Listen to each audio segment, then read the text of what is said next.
भक्तजनों, आज आप सुने तुलसी माता का सुंदर व्रत कथा। शकुंतला नाम की एक औरत थी। उनकी 2 बेटा और 1 बेटी थी। बेटी बहुत छोटी थी, बेटे दोनों बड़े थे। बड़े बेटा का शकुंतला तो विवाह करवा चुकी थी, लेकिन उनकी बड़ी बहू अच्छी नहीं थी। शकुंतला का बात बड़ी बहू नहीं सुनती और ना कोई भगवान का वो पूजा पाठ करती थी। शकुंतला का तो वयस हो गया था। एक दिन अचानक शकुंतला का ना जाने क्या हो गया, कांपते कांपते वो बेचारी अपाहिज हो गई। तब से शकुंतला वो बैसाखी पर चलती थी। बैसाखी उनकी सहारा था। शकुंतला अपना बड़े बेटा से कहती है कि मोहन, देखे मेरे जीवित रहते में तू सोहन का अच्छा लड़की देखकर शादी करवा दे। मैं भी चाहती हूँ कि सोहन का शादी हो जाए और उनकी पत्नी को देख लूँ तो मेरा मृत्यु हो। मोहन कहने लगा कि माँ, मैं तो अपना भाई के लिए लड़की देख चुकी हूँ। वो बहुत सुंदर है और सर्वगुण संपन्न है। वो पूजा पाठ करती है, मुझे पसंद पड़ गया। उसी लड़की से मैं अपना सोहन को शादी करवाऊंगी माँ। माँ पूछती है कि मोहन, उनकी घर द्वार कैसे है और उनकी अवस्था कैसे है। मोहन कहते हैं कि माँ, वो लोग गरीब है, उनकी एक ही बेटी है। वो बूढ़ा बाप को देखभाल करती है। कुछ थोड़ा जमीन है, वो आदमी लोग के दे देते हैं, वही लोग गाड़ते हैं। आधा अन्न उन्हें देते हैं और आधा अनाज वो लोग लेते हैं। वही से उनकी संसार चलता है माँ। शकुंतला का बहू एक दिन सुन लेती है या सुनकर चुपके से उस लड़की का घर पहुंच जाती है और लड़की के पिताजी से कहती है कि आप तो अपना लड़की को मेरे घर में शादी देंगे तो दहेज क्या क्या देंगे। वो बूढ़ा बाप कहते हैं कि बेटी, मेरे पास देने के लिए कुछ नहीं है। मेरे पास तो ये मेरा बेटी है, मेरा बेटी सब कुछ है, यही मेरे सब कुछ है। इन्हीं को तो आपको घर में दे दूंगा। बड़ी बहू कहती है कि ऐसा ही कैसे हमारे घर में अपना बेटी को दे देंगे। ये घर है, जमीन है, बेच दीजिए। अब बेचकर मेरा देवर को दहेज दीजिए। सावित्री सुनकर कहती है कि पिताजी, मुझे शादी नहीं करना है। जो घर में दहेज लोग मांगते हैं उस घर में मैं शादी नहीं करूँगी। बड़ी बहू जे सावित्री के घर में आकर उनकी पिताजी से वो जमीन बेचकर दहेज मांगती है। इसका बारे में तो ना पता था मोहन को और ना पता था सोहन को। किसी को पता नहीं था कि वो चुपके से उनकी घर में जाकर दहेज मांगती है। एक दिन सावित्री का पिताजी आकर मोहन से कहते हैं कि इस घर में मेरी बेटी नहीं आएगी। जिस घर में लोग दहेज मांगते हैं उस घर में नहीं आएगी। मोहन कहने लगे कि पिताजी, आपसे कौन मांगा है दहेज? मैं तो आपसे दहेज नहीं मांगा। कहने लगे कि बेटा, तेरा पत्नी गई थी, कहती है कि जगह जमीन बेचकर दहेज मेरा देवर को दे दो। मोहन कहने लगा कि देखिए पिताजी, हमारा तो पता नहीं है कि मेरी पत्नी आपका घर जाकर दहेज मांगती है। मोहन कहने लगा कि देखिए पिताजी, एक कपड़ा में अपना बेटी को विदाई कर दीजिए, बस वही मेरे लिए बहुत होगा। ये बात सुनकर मोहन का पत्नी तो जलने लगी। कहने लगी कि ये शादी तो नहीं रोकेगा, लेकिन मैं कैसे रोकूं, क्या करूं? उनकी गांव में एक अघोरी था जो सभी लोग से ठगा ठगा कर पैसा और जेवरात लेता था। उसी के पास से मोहन का पत्नी जाती है आया घोर से कहती है कि बाबा, एक काम कर दीजिए, आपको बहुत सारा मैं पैसा दूंगा। अघोरी बाबा कहते हैं कि बोल बेटी, कैसा काम करना है? जैसा बोलेगी वैसा ही काम हो जाएगा। कहती है कि बाबा एक लड़की है जो मेरा देवर से शादी होने वाला है, वो मेरे घर के लिए अशुभ है, मेरे देवर के लिए अशुभ है, वो आएगी तो मेरा देवर को मृत्यु हो जाएगा। उस लड़की के आप जैसा भी हो वैसा उसे ख़त्म कर दीजिए। अघोरी बाबा अपना दूध को बाजार में बैठाता है और कहते हैं कि वो लड़की की जहाँ देखो वहाँ से उठाकर ले जाओ और नदी में फेंक दो। उसी दिन सावित्री नदी से जल भरकर कलश में आ रही थी। अघोरी का दूत को नजर पड़ा और जाकर उन्हें हाथ पकड़कर उस नदी में घसीटते ले जा रहा था फेंकने के लिए। वैसे तो सोहन का नज़र पड़ गया कि इसी लड़की से तो मेरा शादी होने वाला है और ये शैतान लोग उस लड़की का नदी में क्यों फेंकने ले जा रहा है। सोहन जाकर उस लड़की को बचा लेता है और कहता है कि तुम अपना घर जाओ, नहीं तो ये बदमाश फिर से पीछा पड़ जाएगा। सावित्री अपना घर आ जाती है। मोहन का गांव में एक सेठ और सेठानी थी जो बहुत वो लोग धर्मात्मा थे, बहुत लोग का मदद करते थे। उन्हीं का घर मोहन जाते हैं और कुछ पैसा उधार लाते हैं। 2 दिन का मोहलत मांगते हैं कि मालिक मुझे कुछ पैसा दीजिए, मेरा भाई को शादी है, 2 दिन का बाद आपको सारा पैसा मैं लौटा दूंगा। सेठ जी पैसा दे देते हैं। मोहन लिया कर अपना भाई को धूमधाम से शादी करवाते हैं। सावित्री जब अपना ससुराल आती है, जेठानी दुख देने का शुरू कर देती है। कहती है कि बिना दहेज के आई है मेरे घर में तो बैठकर कैसे खाएगी।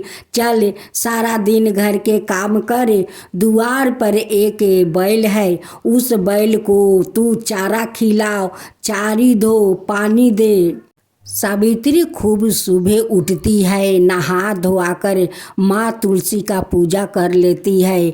गौशाला में जाकर गौशाला साफ करती है, बैल को चारा खिलाती है, उसे नहलाती है। जेठानी कहती है कि देख, अगर इस मिट्टी का घारा फूट जाएगा तेरा सर मैं फोड़ दूंगा। संभार कर गौशाला साफ करना, संभार कर बैल को चारा खिलाना, संभार कर कलश में पानी भरना। अगर कलश टूटा तो मैं तेरी सर फोड़ दूंगी। सारा दिन जेठानी अपना देवरानी से काम करवाती थी। उनकी ननद कहती है कि भाभी, छोटी भाभी से तुम इतना काम करवाती हो लेकिन खाने के लिए नहीं पूछती हो। अभी तो भाभी नई नवेली है, देखो भैया लोग घर पर नहीं है, काम करने गए हैं, आया पे छोटी भाभी को इतना तकलीफ क्यों देती हो। ननद से कहती है कि जा 2 थाला में भोजन परोस कर ले आओ। 2 थाला में परोस कर ले आती है। ननद कहती है कि भाभी आप खाओ, मैं छोटी भाभी के साथ मिलकर हम लोग खाना खा लेंगे। वो कहती है कि नहीं, वो रोटी जो थाला में है वो बैल को जाकर खिला दो, लेकिन वो डाइन कुलच्छनी को मत खिलाओ। एक दिन सावित्री उस कलश में पानी भरकर बैल को चारी में डालने जाती है। उनकी हाथ से कलश भी छीलकर वो कलश फूट जाता है। जेठानी दौड़ी दौड़ी जाती है, कहते हैं कि यारे कुलच्छनी, तेरा शरीर में जोर नहीं है, तू अन्न नहीं खाती है, तू क्या बीमार है, कमज़ोर है कि तू कलश को तोड़ दिया। अरे कुलच्छनी, तू कलश के क्यों तोड़ा। अब तो जेठानी उसे बहुत मार मारती है। सेठ जी का 5 साल शादी का हो गया था लेकिन कोई संतान नहीं हुआ। एक दिन सेठानी का पता चला कि गांव में एक अघोरी बाबा आए हैं, वो जो बोलते हैं वही होता है।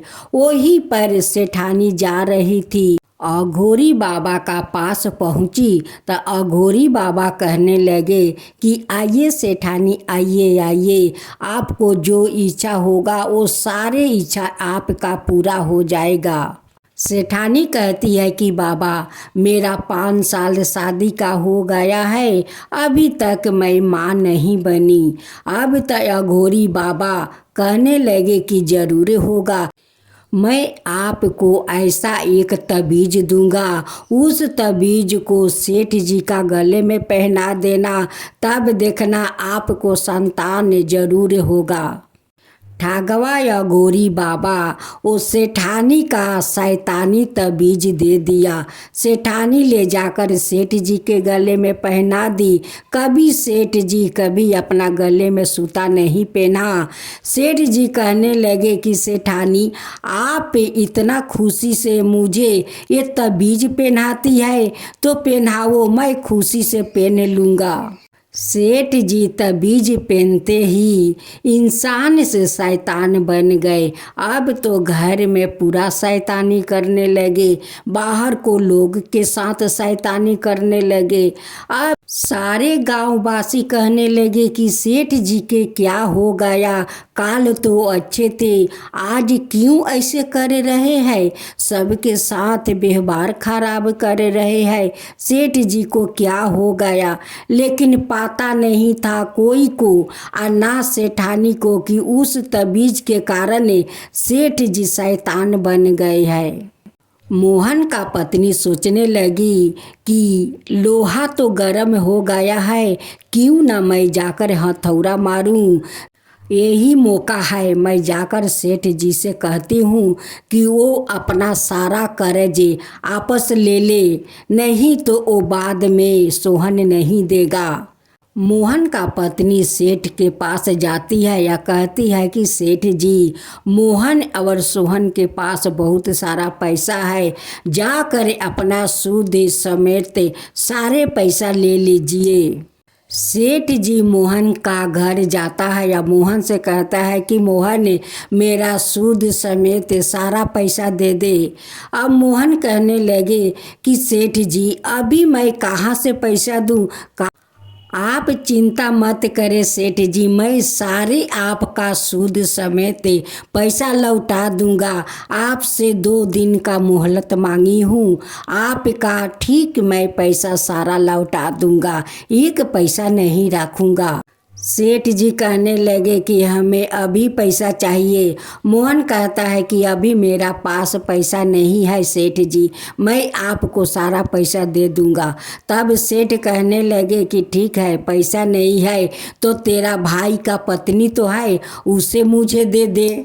अब तो मोहन और सोहन पूरा गुस्सा हो गया, कहने लगा कि सेठ जी, आप इंसान हो, आप तो धर्मात्मा हो, आपको तो सब लोग भगवान मानते हैं, लेकिन आपको आज क्या हो गया है कि ऐसा अशुभ बात करते हैं। सावित्री सारा गहना अपना पति को देती है या कहती है कि सेठ जी को दे दीजिए। सेठ जी सारा जेवरात लेकर अपना घर चले जाते हैं।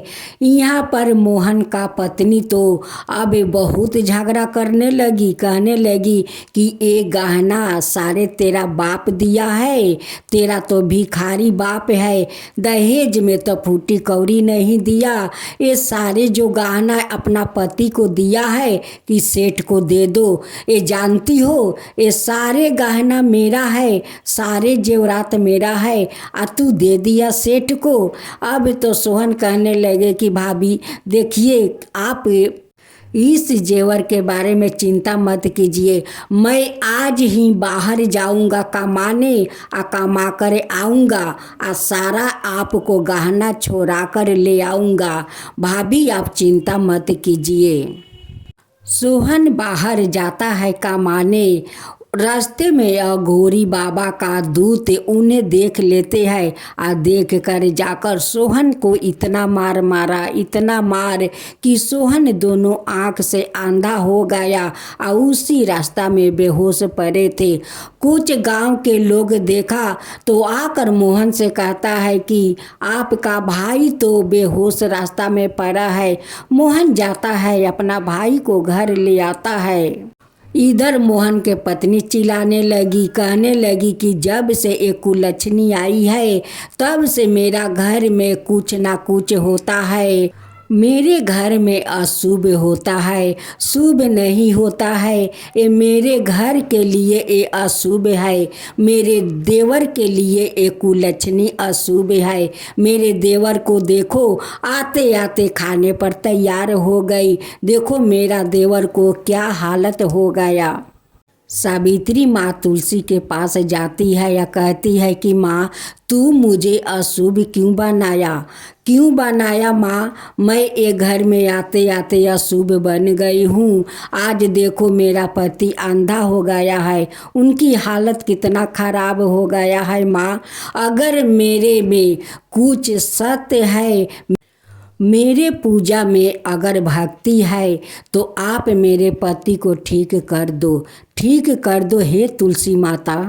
माँ तुलसी एक बैदिनी का रूप धारण करती है। अब मोहन के घर आती है और कहती है कि वैद्य वैद्य के दावा लो, जिसका पाँव टूटा है पाँव टूटने के दावा है, जो अंधा है अंधे के दावा है। अंधे के अगर आँख पर मेरा दावा लगा दो तो वो सब कुछ देखने लगता है। टूटे हुए पैर पर मेरा दावा लगा दो तो उनकी पैर ठीक हो जाता है। ये बात सुनकर मोहन दौड़े दौड़े अपना दरवाजे पर जाते हैं और उस बैदिनी को बुलाकर ले आते हैं। कहते हैं कि माता देखिए मेरे भाई दोनों आँख से नहीं देखते हैं, कुछ गुंडा लोग ऐसा मार मारा कि मेरे भाई दोनों आँख से अंधा हो गया है। भेष रूपी बैदिनी कहती है कि ये तुलसी के पाता ले जाओ और उनकी दोनों आँख पर रख दो, देखो वो ठीक हो जाएगा। वो तुलसी पाता ले जाता है, अपना भाई के दोनों आँख पर रख देता है। और कुछ घड़ी के बाद जब वो बैदिनी चली जाती है तो वो दोनों आँख से देखने लगता है। सोहन कहने लगा कि भैया अब तो मैं दोनों आँख से देख रही हूँ, सब कुछ दिख रहा है। अब तो मोहन उस बैदिनी बूढ़ी को खोजने बाहर निकल गया कि वो बैदिनी माता कहाँ गई, वो बैदिनी माता कहाँ गई। वो तो कोई बैदिनी माता थी नहीं, वो तो साक्षात माँ तुलसी बैदिनी का रूप धारण करके आई थी, अपना भक्त का रक्षा की। जब सोहन ठीक हो गया तो दोनों भाई बैल लेकर खेत में गया। उनकी बड़े भाई को प्यास लगा, वो कुआं पर पानी पीने गए, आहर को और बैल को खड़ा कर दिया। उसी समय अघोरी बाबा का दूत आया और उस बैल को खिला दिया। एक बैल तो मर गया।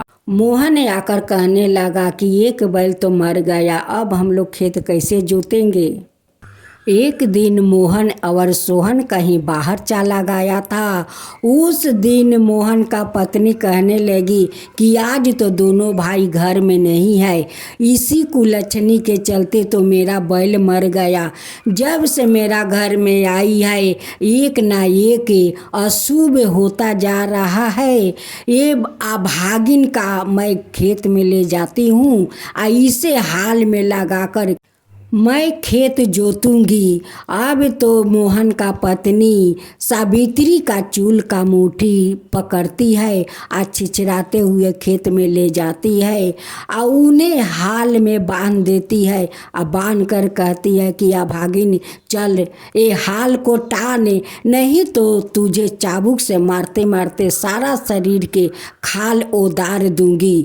अब तो वो हाल टानती है और वो मारती है, चाबुके चाबुके के मारती है। इतना मार मारी कि सावित्री खेत में बेहोश हो गई।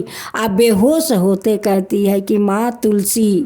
जब सावित्री खेत में बेहोश हो गई, मोहन का पत्नी उसे छोड़कर घर में भाग गई।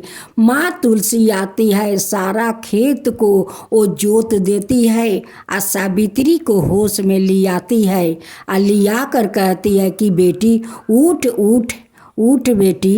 ओ अपाहिज सासू माँ बैसाखी परे, वो चिल्लाती है कि बड़ी बहू छोटी बहू के मत मार मत मार, मर जाएगी वो मर जाएगी। लेकिन बहू कहाँ मानती है, वो तो मारते मारते उन्हें बेहोश कर दिया और करके भाग गई। उसी समय मोहन और सोहन वो आ जाते हैं उसी खेत में।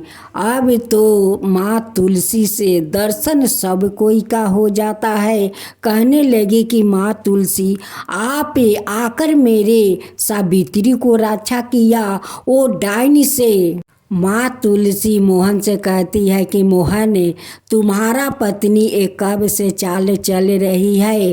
तुम्हारा गांव में एक अघोरी बाबा है जो ठगवा है, सबको ठगाते हैं। वो झूठ बोल बोल कर सभी से पैसा जेवराते लेते हैं।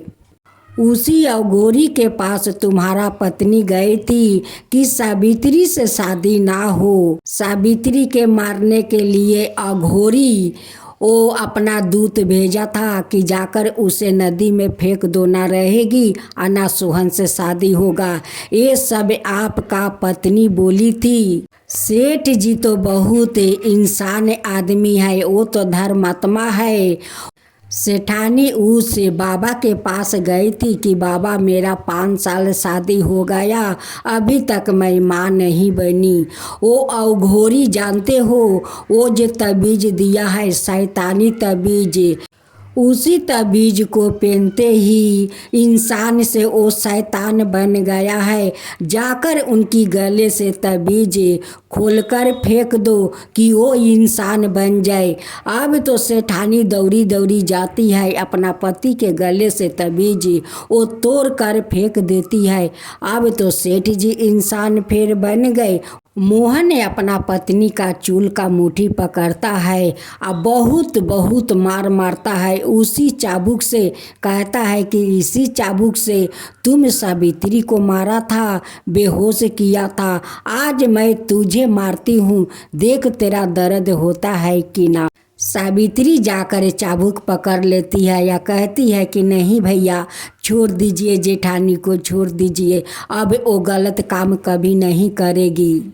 मोहन अपना पत्नी से कहने लगा कि देख देख उसमें दाया कितना है कि मेरा हाथ को चाबुक पकड़ ली तुझे। मोहन का पत्नी कहने लगी कि हे माँ तुलसी, मुझे क्षमा कर दीजिए, इस अभागिन का क्षमा कर दीजिए। मैं आज से आपका पूजा करूँगी, सावित्री के साथ मिलकर पूजा करूँगी माँ, श्रद्धा भक्ति से पूजा करूँगी, आप मुझे क्षमा कर दीजिए। सेठ जी मोहन से कहने लगे कि मोहन, तुम मुझे माफ़ कर दो, मैं तुम्हारे साथ ना, मैं तुम्हारा अपराधी हूँ। आज मेरे कारण इतना कुछ हो गया, सब कुछ हो गया मोहन, मेरे कारण हो गया, तुम्हें माफ़ कर दो। सेठ जी माँ तुलसी से फिर माफ़ी मांगने लगी कि माता मुझे माफ़ कर दीजिए, मेरे कारण आज का भक्त आज इतना तकलीफ़ कर रही है, मुझे माफ़ कर दीजिए। माँ तुलसी सभी को माफ़ कर देती है और कहती है कि जाओ, आज से तुम श्रद्धा भक्ति से मेरे पूजा करो, तुम्हारा संतान जरूर होगा। सेठानी घर जाती है, श्रद्धा भक्ति से माँ तुलसी का पूजा करती है और कुछ दिन का बाद वो माँ बन जाती है। उधर सेठानी माँ बन जाती है, इधर सावित्री माँ बन जाती है। सावित्री कहती है तुलसी माता से कि माता मेरे जेठानी को भी माँ बना दीजिए। 16 दिन तक वो मेरी पूजा और आरती करेगी और 16वां दिन तुम्हारा जेठानी माँ बन जाएगी। कह कर माँ तुलसी अंतर ध्यान हो जाती है। अब सब लोग मिलकर माँ तुलसी का जयकारा करने लगा कि माँ तुलसी की जय हो, माँ तुलसी की जय हो। सभी ने गाँव वासियों अपना अपना घर में माँ तुलसी को पूजा करने लगा, आरती करने लगे। तुलसी माता की जय हो, तुलसी माता की जय हो।